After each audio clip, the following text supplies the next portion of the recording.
વહાલા બાળમિત્રો, આજે હું તમને એક વાર્તા કહીશ. વાર્તાનું નામ છે ચતુર નાવિક.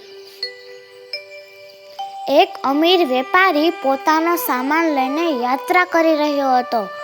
રસ્તામાં એક નદી આવી એટલે તેણે એક નાવિકને જોયો અને તેની પાસે જઈને કહ્યું, તું મને મારા બધા સામાન સાથે સામેના કિનારા પર પહોંચાડીશ તો હું તને ખૂબ જ સારું ઇનામ આપીશ.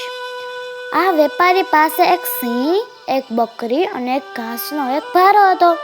આ જોઈને નાવિકે વેપારીને કહ્યું, માલિક, હું એક સાથે બધાને સામેના કિનારે ના લઈ જઈ શકું, કેમ કે તેનાથી નાવડી પાણીમાં વજનથી ડૂબી જવાનો ભય રહે. હવે જો નાવિક પહેલા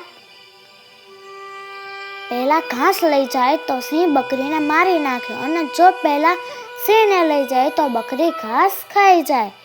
જેથી તેને પહેલા બકરીને લઈ જવાનો ફેસલો કર્યો અને પછી સિંહને લઈ ગયો અને સામેના કિનારેથી બકરીને પોતાની સાથે પાછી લાવ્યો અને ઘાસના ભારાને સામેના કિનારે પર મૂકી આવ્યો.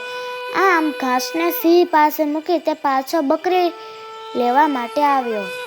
વેપારી નાવિકની સમજણ પર ખુશ થઈ ગયો અને તેને ખૂબ જ સારું ઇનામ આપી રાજી કર્યો.